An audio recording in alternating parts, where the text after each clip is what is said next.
Good morning friends, स्वागत है आप सबका हमारे यूट्यूब चैनल जिसका नाम है ब्लैक पेन सॉल्यूशन।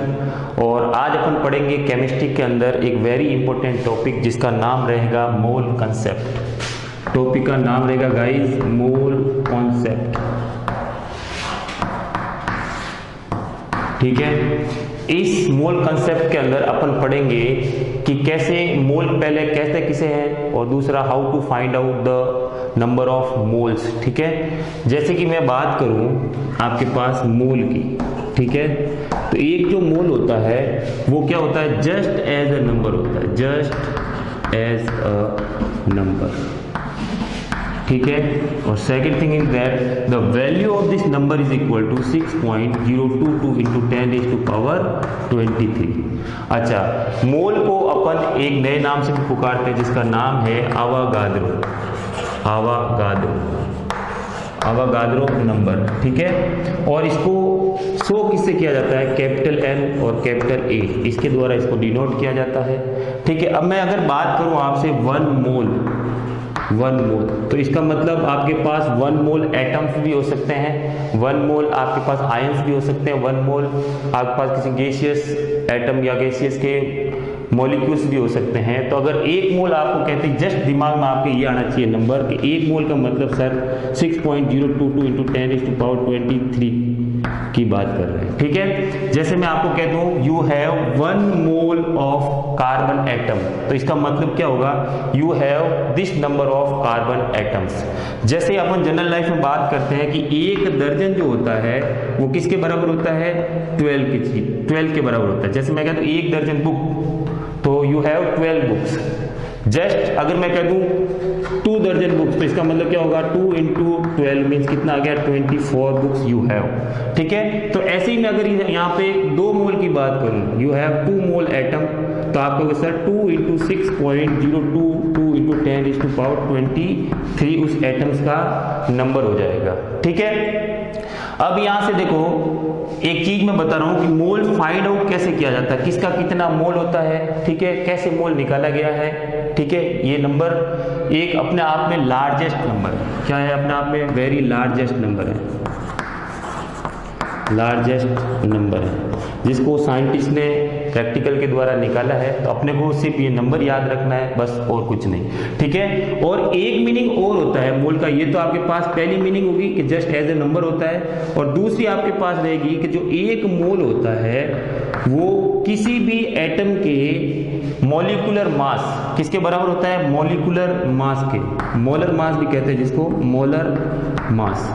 ठीक है, और ये मोलर मास जो होता है वो 2 टाइप का होता है, अभी बताऊंगा आपको मैं 2 टाइप का कैसे। एक तो होता है आपके पास GAM और एक होता है आपके पास GMM।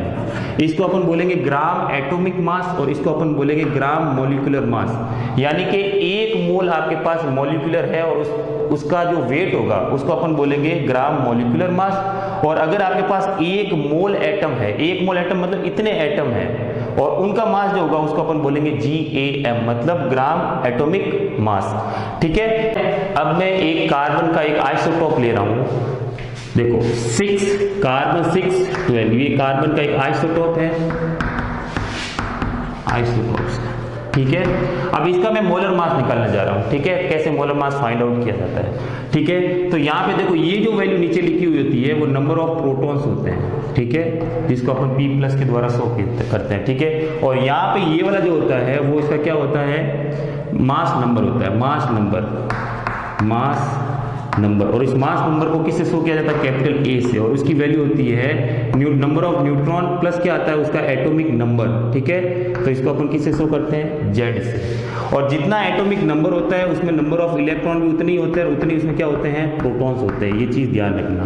ठीक है, तो मुझे बताओ नंबर ऑफ प्रोटॉन अगर अपने को निकालना है, ठीक है, तो अपन क्या करेंगे, द्रव्यमान आपको दे रखा है 12, और यहाँ पे आपके पास न्यूट्रॉन की संख्या फाइंड आउट करनी है सपोज, और ये जेड जो है वो क्या है, number of proton is equal to number of electron. तो प्रोटॉन अपने पास कितने दे रखे 6, तो यहाँ से न्यूट्रॉन निकल के आ जाएंगे 12 माइनस 6, कितना आ गया आपके पास 6। मतलब कार्बन 6 और 12 के अंदर कितने अपने पास न्यूट्रॉन होंगे, तो आप कहोगे सर ये देखो एटम की स्ट्रक्चर बना देता हूँ, ये इसके ऑर्बिट्स हो गया, ये आपके पास क्या हो गया न्यूक्लियस हो गया। अब न्यूक्लियस के अंदर क्या क्या रहता है आपके पास एक तो रहता है न्यूट्रॉन्स और क्या रहते हैं प्रोटॉन्स, ठीक है। और इसके आउटर जो सेल होती है ये वाली, इसमें क्या करते हैं इलेक्ट्रॉन्स मूव करते हैं, ठीक है। वर्ताकार परत में क्या करते रहते हैं, चारों तरफ मूव होते रहते हैं, ठीक है। तो पहली सेल में 2 इलेक्ट्रॉन होते हैं, अपने पास टोटल नंबर ऑफ इलेक्ट्रॉन कितना है अभी, अपने पास 6 इलेक्ट्रॉन आए नंबर ऑफ इलेक्ट्रॉन। तो इलेक्ट्रॉन भी आपके पास कितने हैं 6, प्रोटॉन कितने हैं 6, न्यूट्रॉन कितना है 6, ठीक है। तो इसके अंदर आपके पास 6 न्यूट्रॉन होंगे, 6 प्रोटॉन और 6 इलेक्ट्रॉन होंगे, जो 2 तो यहाँ आगे और 4 इलेक्ट्रॉन कहाँ आएंगे, यहाँ पे 4 इलेक्ट्रॉन। इस सेल में चक्कर आप चाहो तो यूं भी लिख सकते हो, 1 इलेक्ट्रॉन, 1 फिर 1 और फिर 1। अगर मुझे इसका मास निकालना है, एक ही एटम है कार्बन का, अगर मुझे इसका मास निकालना है तो आप कैसे करोगे sir, mass of carbon C12 6 is equal to, आप क्या करोगे इन सब के मास को ऐड कर दो, ठीक है। पहले क्या करूंगा मैं, mass of 6 neutron plus mass of 6 proton और प्लस क्या करोगे मास ऑफ 6 इलेक्ट्रॉन, यही करोगे। अब तुम्हें पता है कि आपके पास जो न्यूट्रॉन का मास होता है गाइस, वो कितना होता है 1.67 इंटू 10⁻²⁻24, अगर मैं ग्राम में बात करूं तो। प्रोटॉन का मास कितना होता है 1.67 इंटू 10⁻24 ग्राम। दोनों क्या होते हैं, नियरली इक्वल्स होते हैं। Number of mass of neutron and mass of proton क्या होते हैं, नियरली इक्वल होते हैं। अगर मैं आपको बात करूं आपसे कि इलेक्ट्रॉन का मास कितना होता है, तो आप सब जानते हो 9.1 इंटू क्या होता है 10⁻31 kg में होता है, लेकिन मुझे ग्राम में चेंज किया कितना हो जाएगा 28 ग्राम निकल के आएगा, ठीक है। अब आप अगर कंपैरिजन में करो, तीनों का मास कंपैरिजन करो, तो आपको लगेगा कि इलेक्ट्रॉन का जो मास है वो इन दोनों से मच लेस है, ठीक है। तो अपन इसके अंदर क्या करेंगे, जो इलेक्ट्रॉन का जो मास है उसको अपन क्या करेंगे, नेग्लिजिबल मानेंगे, ठीक है। नेग्लिजिबल मानेंगे तो इसमें देखो पहले आपके पास मास ऑफ इलेक्ट्रॉन जो है वो क्या होता है 1/1837 मास ऑफ क्या होता है प्रोटॉन। मतलब इलेक्ट्रॉन के मास को अगर आप 1837 से मल्टीप्लाई करते हो तब जाके किसका मास आता है, प्रोटॉन का मास आता है। तो आपका ये क्या हुआ, मच लेस हुआ। तो आप देखोगे कि इसका जो मास अपन निकालेंगे वो किसके बराबर हुआ, 6 प्रोटॉन के मास के इक्वल प्लस क्या हो जाएगा 6 न्यूट्रॉन के मास के इक्वल हो जाएगा। और ये वाला आपके पास क्या हो गया, नेग्लिजिबल। और आपको पता है प्रोटॉन और न्यूट्रॉन का मास क्या होता है, इक्वल होता है। तो मैं यहाँ मान सकता हूँ 6 प्रोटॉन प्लस 6 प्रोटॉन, इस न्यूट्रॉन की जगह प्रोटॉन लिख सकता हूँ। टोटल जो मास है वो किसके इक्वल हो गया आपके पास, 12 प्रोटॉन के इक्वल हो गया। और आप कहोगे सर 12 इंटू 1 प्रोटॉन का मास आपके पास निकल के कितना आ गया, ये रहा 1.67 इंटू 10⁻24 ग्राम, ठीक है। और अगर आप इसको सोल्व करते, अच्छा इसको आप क्या कर सकते हो, एक चीज है, इसको आप क्या मानते हो AMU 12 AMU, ठीक है, एटॉमिक मास यूनिट, यानी कि एक प्रोटॉन और एक न्यूट्रॉन के मास को ही क्या माना गया है, AMU। अगर इससे मैं AMU की डेफिनेशन निकालूं तो आप कहोगे सर जो mass of carbon 12 is equal to किसके बराबर आया 12 AMU। और अगर मैं यहां से AMU निकालूं तो अब वो कितना आएगा 1/12 इंटू क्या हो जाएगा मास ऑफ C6 और यहाँ पे 12, ठीक है। तो ये कार्बन जो 12 है समस्थानिक, जो भी आपको आइसोटॉप्स है, उसका 12th पार्ट जो होगा वो किसके इक्वल होगा 1 AMU के बराबर होगा गाइस। वो किसके इक्वल होगा 1 AMU के बराबर। तो अगर 2 AMU पूछे आप तो इससे क्या मल्टीप्लाई करोगे, 2 AMU से मल्टीप्लाई कर देना, ठीक है। अगर आपसे पूछे ऑक्सीजन का, जैसे कि हम जानते हैं ऑक्सीजन का जो मास होता है वो कितना होता है 16 AMU होता है। तो इससे क्या मीनिंग समझे आप, ऑक्सीजन का जो मास ऑफ कितना हो गया 16 AMU। तो इसका मीनिंग ये हुआ कि आपके पास जो ऑक्सीजन का मास है वो क्या हुआ, कार्बन 12 के 12th पार्ट से 16 टाइम्स क्या है, बड़ा है, ठीक है। तो आप ये कर सकते हो AMU की जगह आप क्या लिख सकते हो, mass of C12 6 divided by कितना आ जाएगा 12, ठीक है। इस मास का ये कितना है 16 टाइम्स, ये आपके पास किसका आ जाएगा, ऑक्सीजन का मास आ जाएगा गाइस। और अगर आप इसको ग्राम में चाहते हैं तो 16 इंटू क्या कर देंगे 1.67 इंटू 10⁻²⁴, ठीक है। अब मैं अगर बात करूं आपसे 1 मोल कार्बन, ये तो एक एटम, सिर्फ एक एटम है कार्बन का, उसका जो है वो मास है, इसीलिए अपन इसको क्या बोला, एटॉमिक मास यूनिट, ठीक है। अगर मैं 1 मोल की बात करूं आपसे तो आप क्या करोगे, अब अगर मैं आपसे करूं कि 1 मोल कार्बन एटम का जो है मास कितना होगा, तो आप कहोगे मास ऑफ 1 मोल कार्बन 12.6, ठीक है। वेट कितना होगा, तो आप कहोगे सर किसके बराबर होगा वो, तो आप कहोगे सर एक एटम का वेट कितना था 1 AMU, मतलब 12 AMU, एक एटम का, ये अपने निकाला, एक एटम का मास कितना आया था 12 AMU आया था। अगर मैं बात अपने को किसका पूछा है 1 मोल का, तो अपन इसको किससे मल्टीप्लाई कर देंगे, आवागाद्रो नंबर से मल्टीप्लाई करेंगे, क्योंकि 1 मोल में एटम कितने होते हैं, आवागाद्रो नंबर के बराबर होते हैं, और अपने पास कार्बन के कितने एटम हैं, आवागाद्रो नंबर के बराबर हो जाएगा, और एक एटम का हो गया 12 AMU, तो इससे आप क्या करेंगे मल्टीप्लाई कर देंगे। 12 AMU का मतलब हो गया 1.67 इंटू 10⁻²⁴ ग्राम इंटू आवागाद्रो नंबर कितना आ गया आपके पास 6.022 इंटू 10⁻² कितना आ गया 23। अब आप देखो इस चीज को सरल करेंगे आप, ये वाली चीज को, इसको जब सोल्व आउट करेंगे आप तो इसकी वैल्यू निकल के कितनी आएगी 1 आएगी गाइस, 1, इसकी वैल्यू 1 आएगी, इंटू में क्या बच जाएगा आपके पास ग्राम बच जाएगा, तो आप क्या लिख दोगे 12 ग्राम। बस सिंपल सी चीज है कि आपको अगर एक एटम का मास पूछे तो आप क्या वर्ड यूज करोगे AMU, और अगर आपको मोल की बात करें, 1 मोल आपके पास गैसियस एटम है या 1 मोल आपके पास मॉलिक्यूल्स है, तो उसके पीछे अपन क्या लगा देंगे ग्राम लगा देंगे। बस सिंपल सी ट्रिक है, सिंपल सा लॉजिक है। अगर मैं आपको कहूं you have 1 mole oxygen atom, तो आप सोचो कि 1 मोल ऑक्सीजन का कितना होगा mass of 1 mole oxygen atom, तो आप कितना बताओगे, कितना बताओ गाइस, तो आपको पता है कि एक एटम का कितना हो गया 16 AMU, तो मोल का पूछा है तो बीच में क्या लगा देंगे सिर्फ ग्राम लगा देंगे लास्ट में, बस। तो ये किसका आ जाएगा 1 मोल ऑक्सीजन एटम का उनके पास वेट निकल के आ जाएगा, ठीक है। अपने पास जो भी एटम्स होते हैं, मेनली जो आपके एटम्स काम में आते हैं, ठीक है, केमिस्ट्री बुक्स में जितने अपन क्वेश्चंस करते हैं तो मेनली कौन कौन से एटम्स काम में आते हैं और उनका मॉलिक्यूलर मास कितना होता है वो आप सबको पता होना चाहिए। तो आपको 1 से लेकर जो 20 तक एटम्स है, एलिमेंट्स है, उनका आपको क्या आना चाहिए मॉलिक्यूलर मास निकालना आना चाहिए, वो आपको बिल्कुल रटा हुआ होना चाहिए, ठीक है। तो मैं 1 से 20 एलिमेंट लिख देता हूँ यहाँ पे 1 2 3 4 देन 5 6 7 8 9 और 10, ठीक है। तो अब सबसे पहले कौन आता है हाइड्रोजन, देन हीलियम, फिर क्या आता है lithium, beryllium, boron, carbon, nitrogen, then oxygen, then fluorine, then क्या आता है नियॉन, फिर 11 नंबर पर क्या आएगा सोडियम, मैग्नीशियम, फिर एल्यूमिनियम, फिर सिलिकॉन, फिर क्या आएगा फास्फोरस, फिर गंधक, फिर क्लोरीन, फिर आर्गन, फिर क्या आएगा पोटेशियम, देन क्या आएगा आपके पास कैल्शियम। तो इसका हो गया 12, ये कितना हो गया आपका 13 14 15 16 17 18 19 और ये कितना हो गया 20, ठीक है। तो आपका जो मोलर मास है वो हाइड्रोजन का कितना होता है 1 ग्राम, ठीक है। हीलियम का कितना होता है 2 ग्राम, जस्ट किसी किसी का क्या होता है डबल, जैसे कि हीलियम का 4 ग्राम, क्या होगा जस्ट डबल होगा। हाइड्रोजन एक्सेप्शनल केस में आता है, हाइड्रोजन हुआ, बेरिलियम हुआ, यहाँ से आपके पास सोडियम हुआ, ठीक है। तो मैं बता दूंगा आपको, ये हो गया 4 ग्राम, इसका कितना होगा 6 ग्राम, बेरिलियम कितना आएगा 9 ग्राम, देखो डबल करो इसका 8 आता है लेकिन होता कितना है 9 ग्राम, बोरॉन का कितना होगा 10 ग्राम, कार्बन का कितना अभी अपन ने निकाला 12 ग्राम, ये नाइट्रोजन कितना होता है 14 ग्राम, ऑक्सीजन कितना होगा 18, ऑक्सीजन 8 नंबर आता है 16 ग्राम, फ्लोरीन का होगा आपके पास कितना 18 ग्राम, नियॉन का कितना होगा 20 ग्राम, अप्रोक्सीमेट है ना।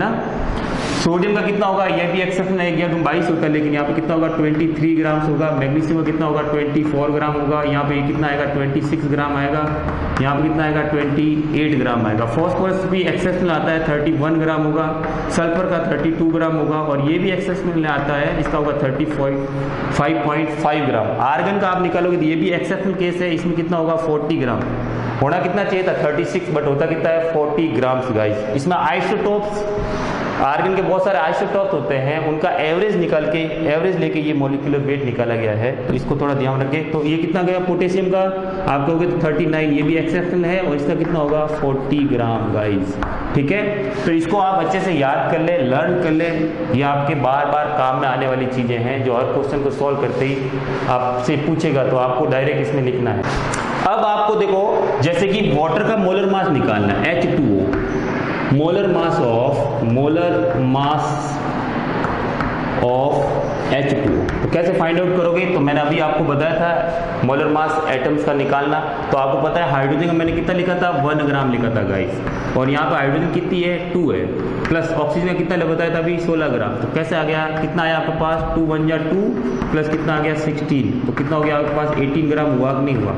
इसी प्रकार अगर मैं 1 मोल किसकी बात करूं, अमोनिया की बात करूं, तो कितना बताओगे आपके सर, नाइट्रोजन का आपने 14 ग्राम बताया था, हाइड्रोजन कितनी है 3, एक का बताया था 1 ग्राम, तो कितना आ गया टोटल 17 ग्राम, आया कि नहीं आया। इसी प्रकार अगर मैं H2SO4 की बात करूं आपसे, तो आप कहोगे सर हाइड्रोजन का कितना होता है 1 ग्राम, 2 हाइड्रोजन आपके पास, तो 2 से मल्टीप्लाई कर देंगे, प्लस सल्फर का कितना हो गया 32, ऑक्सीजन कितनी है 4, और एक ऑक्सीजन का होता है आपके पास 16 ग्राम, तो कितना आया आपके पास निकल के, ये आ गया 64 प्लस कितना आ गया 32 प्लस कितना आ गया 2, तो इसको आप जब सॉल्व करोगे तो कितना आ जाएगा आपके पास 98 ग्राम आएगा, ठीक है।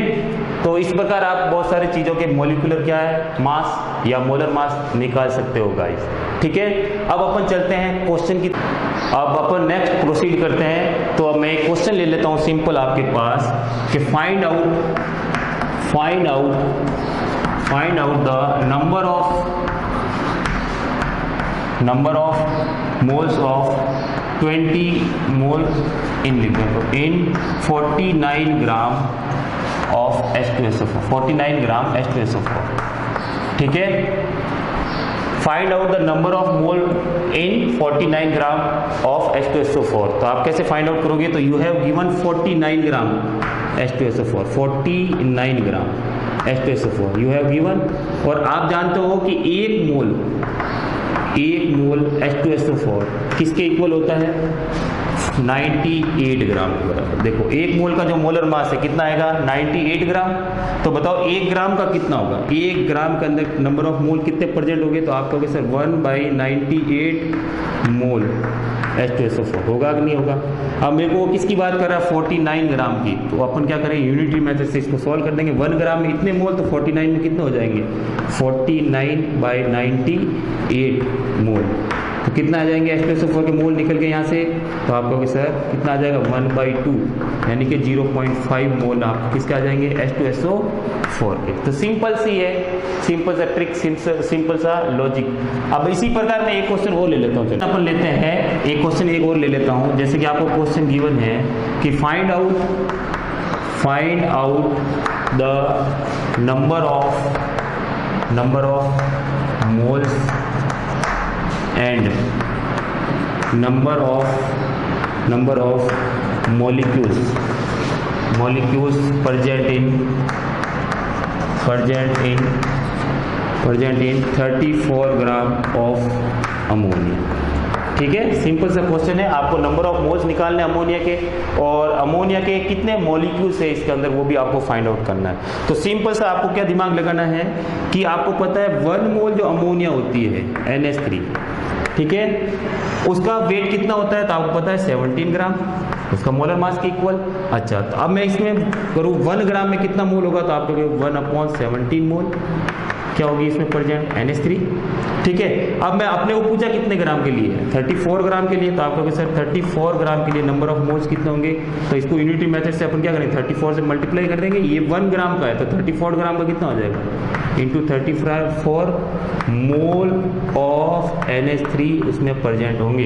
तो यहाँ से कितना आ जाएगा 2 मोल आया कि नहीं आया, 2 मोल NH3 उसमें प्रेजेंट होगा गाइस, ठीक है। और 1 मोल NH3 के अंदर अपने पास मॉलिक्यूल्स कितने होते हैं प्रेजेंट? 1 मोल के अंदर 6.022 × 10⁻23 होता है कि नहीं होता है, ये आपके पास नंबर आ गए।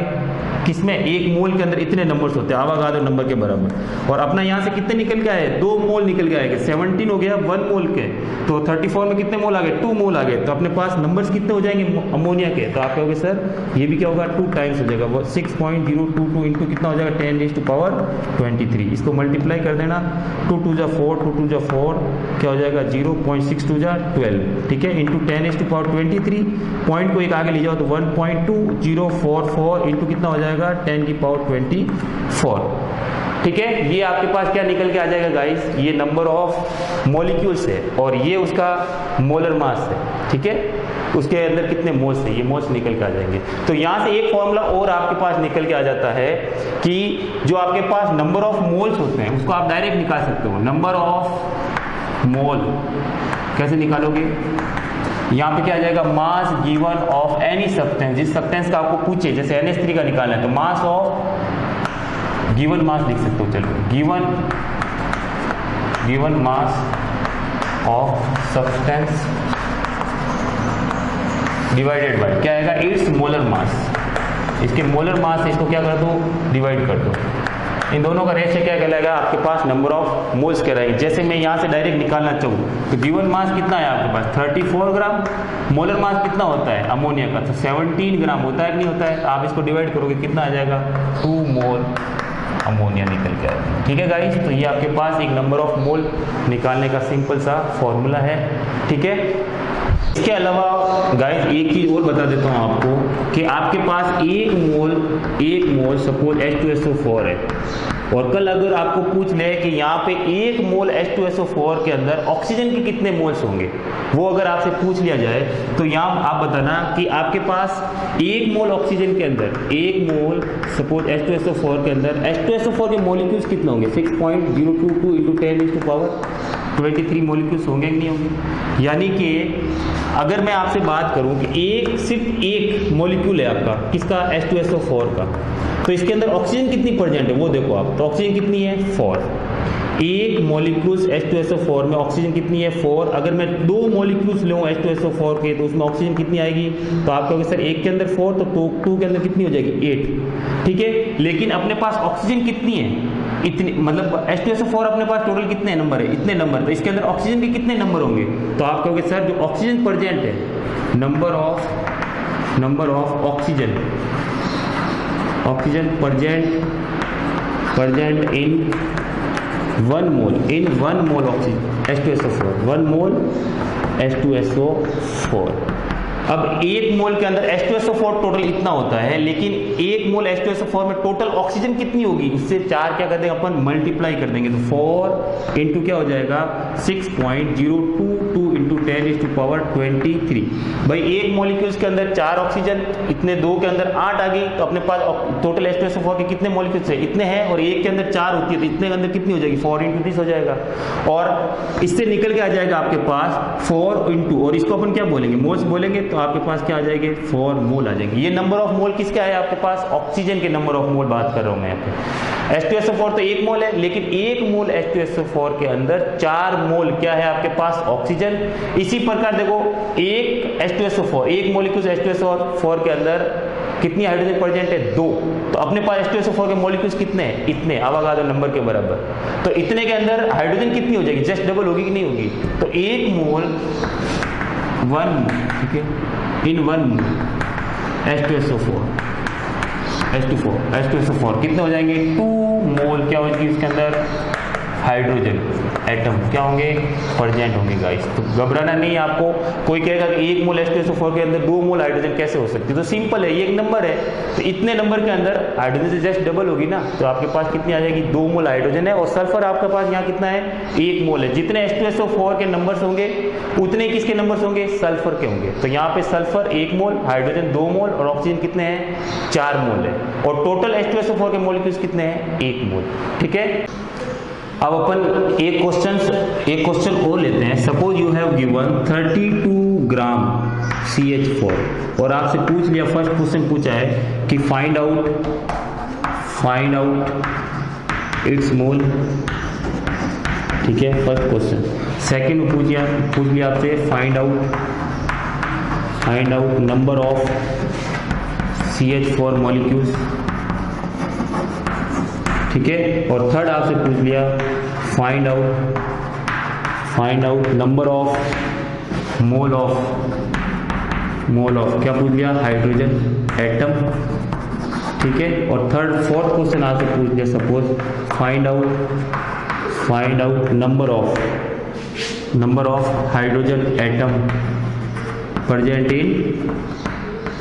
Present in 32 gram CH4, simple सा है, ठीक है। तो सबसे पहले आपको क्या करना है, फाइंड आउट इट्स नंबर, मतलब इसके आपको मोल्स फाइंड आउट करने हैं। तो सीधी सी बात है, मैंने फॉर्मूला बताया, number of mole equal to क्या है, mass given of the substance, कितना गिवन है आपको,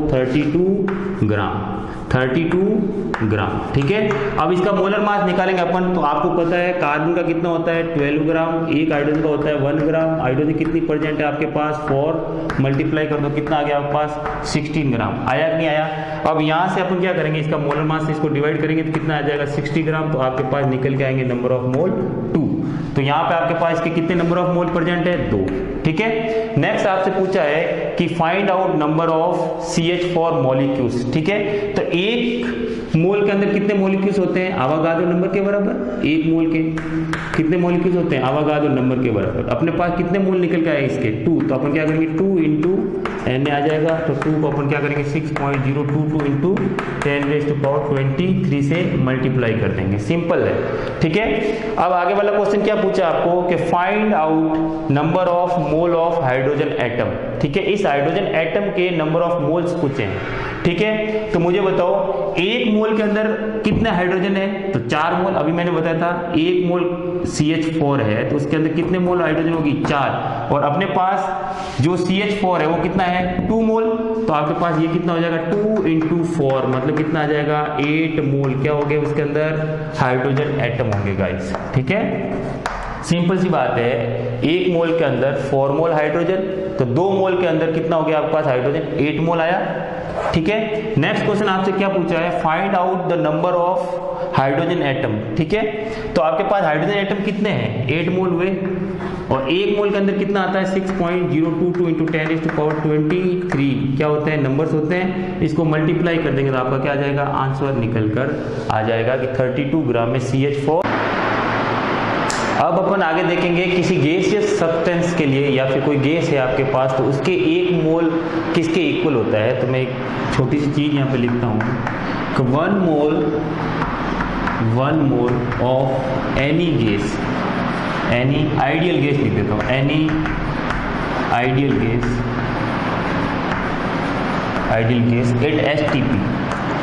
एट STP का मतलब होता है standard temperature and pressure, occupy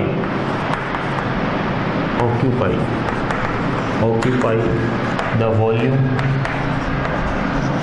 volume is कितना आ जाएगा 22.4 लीटर गाइस, ठीक है। मतलब कहने का यह है कि एक मोल आपके पास कोई भी आइडियल गैस है वो स्टैंडर्ड टेम्परेचर और प्रेशर में कितना एरिया ऑक्यूपाई करेगी, तो आपका वैसे सर वॉल्यूम के अंदर 22.4 लीटर, इसको अपन 22.4 डेसीमीटर क्यूब भी कह सकते हैं गाइस।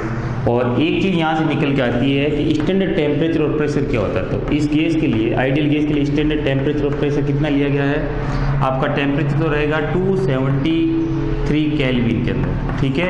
और आपका जो प्रेशर है वो कितना रहेगा 1 एटमॉस्फेरिक प्रेशर रहेगा 1 ATM, जिसको अपन कहते हैं 760 mmHg, ठीक है। ये आपका टेम्परेचर होना चाहिए, ये प्रेशर होना चाहिए। तो इस टेम्परेचर और इस प्रेशर पर किसी भी आइडियल गैस का जो वॉल्यूम ऑक्यूपाई होगा वो कितना होगा 22.4 डेसीमीटर क्यूब। अगर इसको मैं ml में कहूँ तो कितना आएगा बाई 400, है ना, 22,400। ये किसके अंदर आ गया ml के अंदर। आप चाहो तो इसको यूं भी लिख सकते हो सेंटीमीटर क्यूब के अंदर गाइस, ठीक है। जैसे कि आपके पास क्वेश्चन आ गया कि find out the number of moles of O3 gas at STP when the volume of this gas is gas is 5.6 decimetre cube. अब आप निकालेंगे क्या, नंबर ऑफ मोल्स निकालेंगे। तो आपको पता है कि एक मोल आपके पास, कि एक मोल में कितना होता है आपके पास 22.4। तो पहले अपन इसे क्या करेंगे, number of moles find out करेंगे। तो एक मोल किसके बराबर होता है 22.4 लीटर, ठीक है, इसके बराबर होता है। अब आप 1 लीटर के लिए निकालोगे तो कितने मोल आएंगे, 1/22.4 मोल आएंगे उसके अंदर O3 के, मतलब ओजोन के, ठीक है। अब आपको किसके लिए पूछा है, 5.6 डेसीमीटर क्यूब के लिए पूछा है। तो 5.6 डेसीमीटर क्यूब के लिए कितना हो जाएगा आपके पास मोल्स। तो आप कहोगे सर 22 डिवाइड में आ जाएगा, इंटू क्या कर देंगे 5.6। तो इसको सॉल्व करेंगे तो आपकी वैल्यू आएगी 0.25 के अप्रोक्स, ठीक है। तो ये आपके किसके मोल्स निकल आ जाएंगे, number of moles of O3 gas, ठीक है। तो इससे एक चीज आपको ये पता चल गई कि एक मोल जो होता है, एक मोल जो होता है वो किसके बराबर होता है, एक तो मोलर मास के बराबर और एक उसके होता है मोलर वॉल्यूम के बराबर। अगर आप गैस की बात कर रहे हो तो किसके बराबर होगा, मोलर वॉल्यूम के बराबर। और मोलर जो वॉल्यूम है, मतलब एक मोल का वॉल्यूम, उसको अपन कहेंगे मोलर वॉल्यूम, और एक मोल का मास जो होगा उसको अपन क्या कहेंगे, मोलर मास। तो ये कंसेप्ट मैं बता रहा हूं आपको वॉल्यूम के अंदर, ठीक है। तो एक मोल का वॉल्यूम कितना होता है, वो 22.4 लीटर आता है गाइस, ठीक है। अब आपको अगर किसी के नंबर ऑफ मोल्स पूछ ले, डायरेक्ट नंबर ऑफ मोल्स, तो आप क्या कहोगे, देखो यहां से अपन ने निकाला है, फॉर्मूला रखा ना अपन, गिवन वॉल्यूम आपको कितना दिया होता है 5.6। तो given volume of gas, given volume of gas divided by it's molar volume. यहाँ पे क्या रखेंगे इस बार अपन, मोलर वॉल्यूम से इसको डिवाइड कर देंगे, ठीक है। अगर आपके पास वॉल्यूम गिवन है तो उसको मोलर वॉल्यूम से डिवाइड करेंगे, अगर आपको मास गिवन है तो उसको किससे डिवाइड करेंगे, मोलर मास से डिवाइड करेंगे अपन, ठीक है। एक अपन छोटी सी एप्लीकेशन ले लेते हैं मोल कंसेप्ट की। तो एक छोटा सा क्वेश्चन मैं यहाँ पे लिख रहा हूँ कि 14 gram of nitrogen gas added with excess of hydrogen gas, find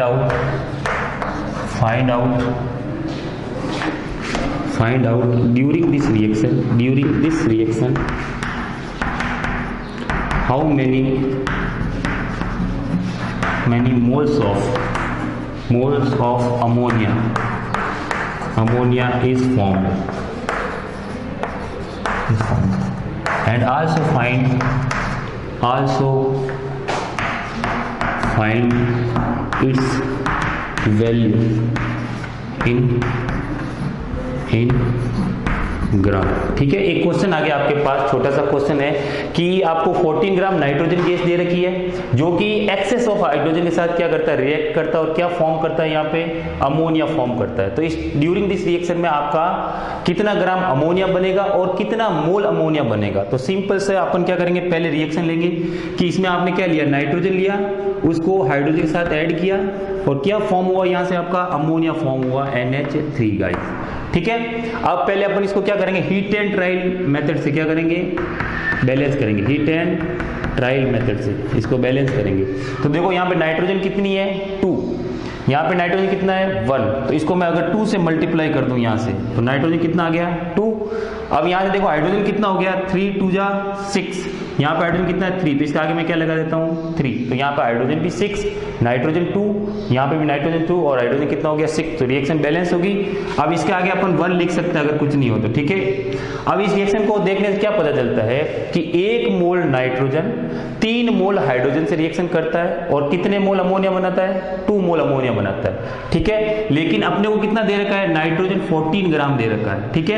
अब पहले इसका पता करोगे 1 मोल के अंदर कितनी नाइट्रोजन गैस है, तो आप कहोगे सर यहाँ पे नाइट्रोजन एटम 2 है, तो 1 मोल का मतलब कितना हो गया, 1 नाइट्रोजन होता है 14 ग्राम, 2 नाइट्रोजन है तो इसका मोलर मास कितना आ जाएगा आपके पास 28 ग्राम, मतलब ये आ जाएगा 1 मोल में 28 ग्राम क्या रहेगी आपके पास नाइट्रोजन गैस रहेगी। और यहाँ से 2 मोल अमोनिया बनेगी, मतलब कितनी, 1 अमोनिया होती है 17 ग्राम, देखो 14 इसके 3 इसके कितना हो गया 17 ग्राम, और कितना है आपके पास 2 मोल बन रहा है तो कितना बन रहा है 34 ग्राम अमोनिया यहाँ बन रहा है कि नहीं बन रहा है। अब अपने को पता चल गया कि 28 जब नाइट्रोजन लेंगे तो आपका यहाँ पे अमोनिया कितना फॉर्म होगा, 34 ग्राम फाइंड आउट होगा, ठीक है। लेकिन अपने को 14 ग्राम दे रखा है, तो अपन बताओ, यहाँ से बताओ 14 ग्राम के लिए मैं क्या करूँ, इसको डिवाइड कर दूँ 2 से, तो कितना आ गया 14 ग्राम। तो अगर 14 ग्राम लेंगे तो ये कितना बनेगा, इसको भी डिवाइड कर दो 2 से, कितना बनेगा 17 ग्राम बनेगा यहाँ से अमोनिया। और अगर आप इसको अलग मेथड से फाइंड आउट कर सकते हो तो देखो गिवन मास, पहले मैं इसके number of moles find out कर लेता हूँ। तो आप देखो number of moles of ammonia कितना होगा, NH आपके पास नाइट्रोजन, तो number of mole of nitrogen कितना होगा, तो आपका given mass 14 gram divided by it's molar mass, तो कितना होता है मोलर मास नाइट्रोजन गैस का N2 का, तो आप कहोगे सर 14 × 2 होगा, ठीक है। तो कितना आएगा 28 ग्राम आएगा कि नहीं आएगा, तो 28 ग्राम में इसको डिवाइड कर दूंगा, ठीक है। तो कितना आ जाएगा वो 1/2 मोल आएगा, ठीक है। अब सोचो 1 मोल से ये 2 मोल बन रहा है, तो इसके हाफ मोल से ये कितना बनेगा, 1 मोल बनेगा, 1 मोल बनेगा, इसके 1 मोल से 2 मोल्स, तो इसके हाफ मोल से ये क्या बनेगा 1 बनेगा, जस्ट इसका आधा बन जाएगा, तो कितना बनेगा हाफ मोल। तो आप कहोगे sir 1 mole of ammonia, 1 mole of ammonia is formed, है ना। और 1 मोल का मतलब कितना हो गया, आप कहोगे सर 1 मोल अमोनिया आपके पास, 1 मोल अमोनिया NH3, तो 1 मोल में ये कितना हो गया 14 ग्राम प्लस 1 ग्राम किसका होता है हाइड्रोजन का, हाइड्रोजन कितनी आपके पास 3, तो कितना आ गया आपके पास 14 प्लस कितना आ गया 3, कितना आ गया आपके पास 17 ग्राम फॉर्म होगा। अगर आप कितना लेते हो ये 14 ग्राम लेते हो तो, ठीक है। Thank you.